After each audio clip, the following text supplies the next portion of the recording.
We're here at Champlain Park High School, and we're live on YouTube and eventually on Facebook, talking with our community about our operating levy that will be on the ballot this November. The Anoka School Superintendent, along with his staff, are trying to make sure the community is informed about 3 levy questions that are on the ballot this fall. Question 1 would renew the $34.5 million operating levy, last renewed by voters in 2012. Funding is used to maintain programs and services, along with keeping class sizes down. Question 2 renews a $4.5 million capital levy for technology, first approved by voters back in 2011. Both Question 1 and 2 would not increase taxes for residents. It's an extension, so it's a tax increase in the fact that you're paying the same thing for a longer period of time, but year over year it's the same rate. Question 3 does involve a tax increase of about $10 a month for 10 years for a $250,000 home. The operating levy would be used to extend mental health and social-emotional support for students, including academic support for underachieving students. The current federal funding for that runs out in 2022. On a $250,000 home, it's a $10 increase. We sampled what would be realistic on a $250,000 home, and that was what our community said. 2 more informational meetings are coming up, September 28th at Andover High School and September 29th at Coon Rapids High School. The presentation starts at 6:30 p.m. Early voting is underway now at the Anoka County Government Center. You can also vote early by mail or at the polls on Election Day, which is Tuesday, November 2nd. For more information on the levy questions, tax impact, and frequently asked questions, log on to ahschools.us. Get informed. Go to the webpage, look at this information, and vote.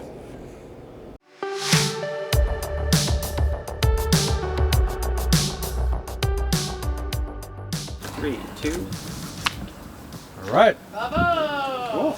A ribbon cutting took place off of Olive Street to mark the completion of the Middle Sand Creek corridor restoration. The Coon Creek Watershed District hosted the event, which celebrated a number of partner agencies involved in the 3-year project. Some major funding grants made it possible, including money from the Minnesota Clean Water Fund. Some of the key players included the City of Coon Rapids, the DNR, and the Minnesota Pollution Control Agency. The restoration involved the construction of meanders, which followed the old maps and floodplains for the district prior to 1904. It is beautiful. We used natural vegetation, and so the trail remains shaded, but there is more to see when water returns, and there are more birds as well as other wildlife present in the area. So 3 major benefits: recreation, water quality, and flood control. This marks a new chapter for Sand Creek on its journey to meet federal water quality standards. The plan is to eventually get Sand Creek off of the Federal Impaired Waters list.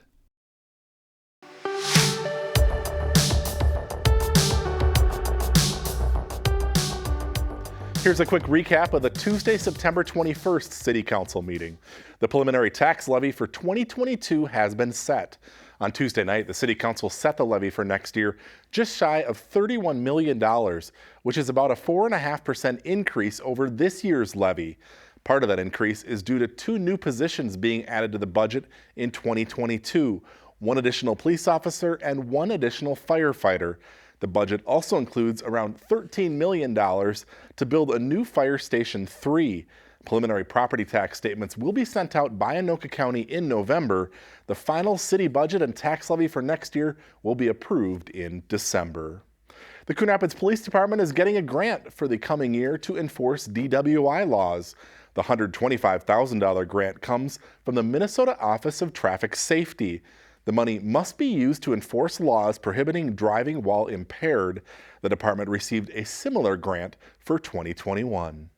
I, Tyler Soini, Do solemnly swear do solemnly swear that I will support the Constitution that I will support the Constitution of the United States of the United States. The police department is welcoming another officer to the family.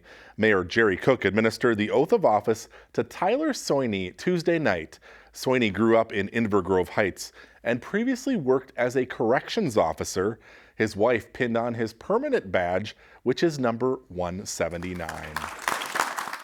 Last but certainly not least, some bittersweet news from Councilmember Wade Demmer.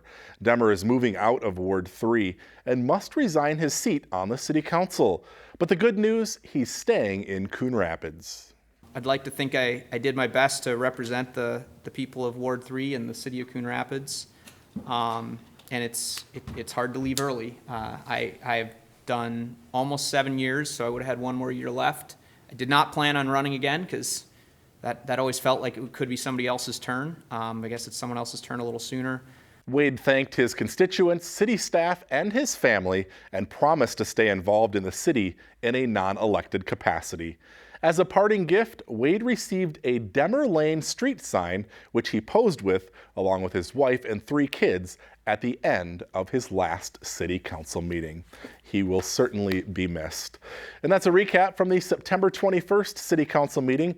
As always, you can find the full meetings on cable or the CTN YouTube channel.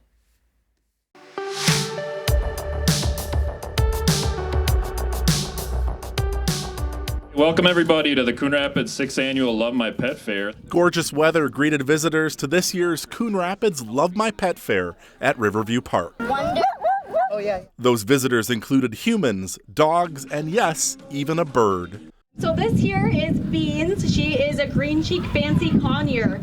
We were really sad, but I'm glad it's back. Katie Raker and her dog Sadie haven't missed a pet fair, but were bummed about the cancellation last year due to the pandemic. However, they didn't miss a beat Saturday, winning both the costume contest and the pet tricks contest. So Sadie loves to do tricks, so we thought, well, we'll try it. We'll go up on the stage and try. And she actually won, so that was a bonus.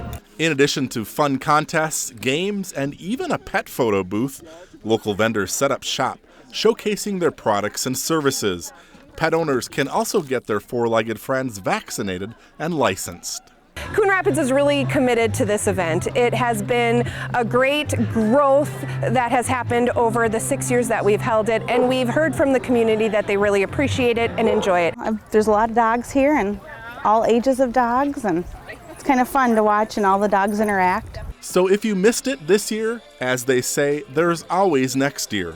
And while we can't guarantee picture-perfect weather a year from now, we can promise a good time for both pet lovers and their furry friends. I'd absolutely recommend it. It's a lot of fun. That's why we come back every year.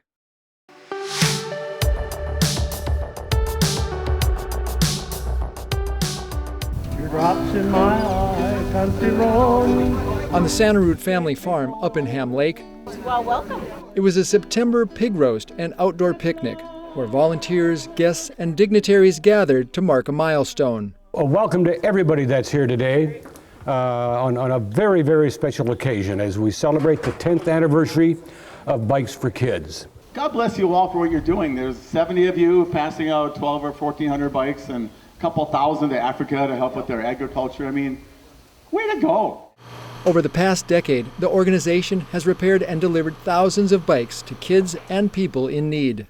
We are the Robert and Wilma Burbach Bike Foundation. That was Al Santarud speaking back in 2017, one of the founders of Bikes for Kids who provided the facilities for the operation. It was several weeks before his passing, hardly anybody there. The celebration, however, was bittersweet for the family and friends of Al. He died this past June at the age of 97. For somebody who, could have just taken the easy retirement route, it gave him so much life. Thank you. Here you are, Betty. In addition to Al's wife Betty and family, the guest list included over 60 volunteers who have helped reclaim used bikes, repair them, and get them in the hands of those in need. It seems like we've kind of hit a plateau here at about 1,000 to 1,100 bikes. And that's not such a bad thing. I mean, you can only do just so much with the amount of facilities that you have. Al Santarud and Bob Burbach and others were involved in loading up 2.5 containers of bikes to ship over to the Philippines. Longtime volunteer Leroy Kerwick talked about the early days. Al Santarud, who had a tremendous heart for kids and people in need. It was in his DNA. Stories on how Al Santarud brought together dedicated men and women into Bikes for Kids. And he said, "Say, I think you'd be interested in doing this." And so that's how I ended up coming here. Locally owned bike shop Trailhead Cycling's Pam and Larry Saylor have been early partners with Bikes for Kids. I know in that first batch we helped train some of their people a little bit to work on bikes. The Santarud family says Bikes for Kids will continue to operate here on the family farm for some years to come. I'm sure there's a little bit of regret that he couldn't be here, but I think he's just happy that it continues on with so many people. For more information on Bikes for Kids, log on to their website, bikesforkids.org.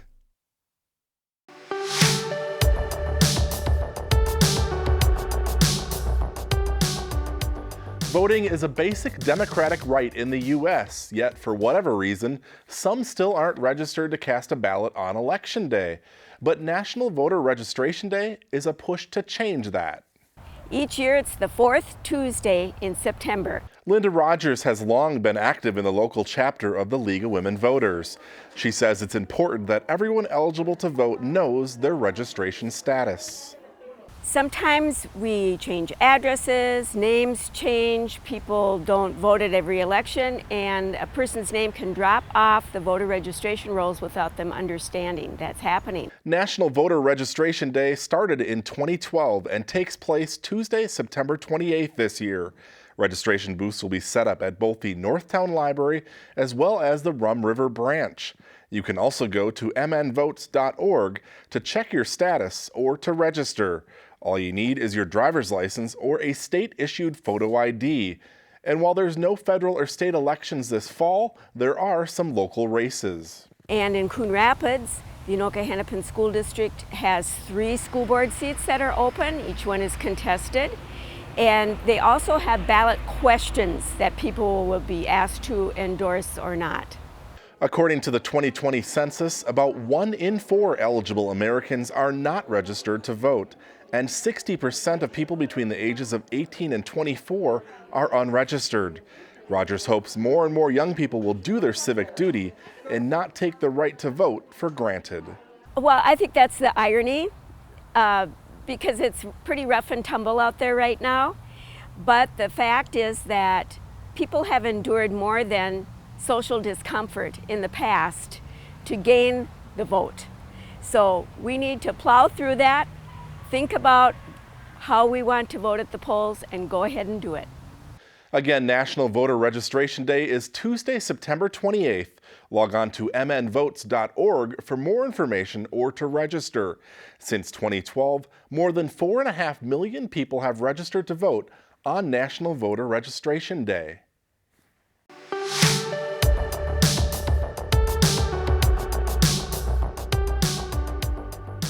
Here's your City Council recap for Thursday, September 9th.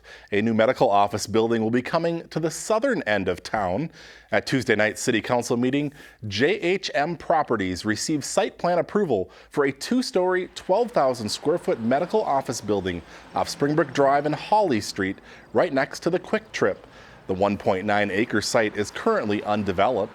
The building will house a kidney dialysis clinic. We may have turned the calendar on summer, but water restrictions remain in place for the time being. The water emergency enacted June 18th forbids watering between 10 a.m. and 6 p.m. daily. Also, the odd-even ban, which normally ends August 31st, has been extended indefinitely. That means homeowners with addresses ending in odd numbers can water on odd-numbered days, and even-numbered homes water on even-numbered days, but again, not between 10 a.m. and 6 p.m. The City Council has introduced some updates to the solar ordinance. The changes will allow for the commercial generation of solar energy by eliminating a requirement that all solar energy systems only provide on-site power. Also, a new category of solar energy systems is being added, which will allow for community solar gardens.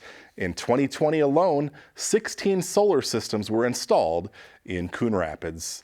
And that's your City Council recap for Thursday, September 9th.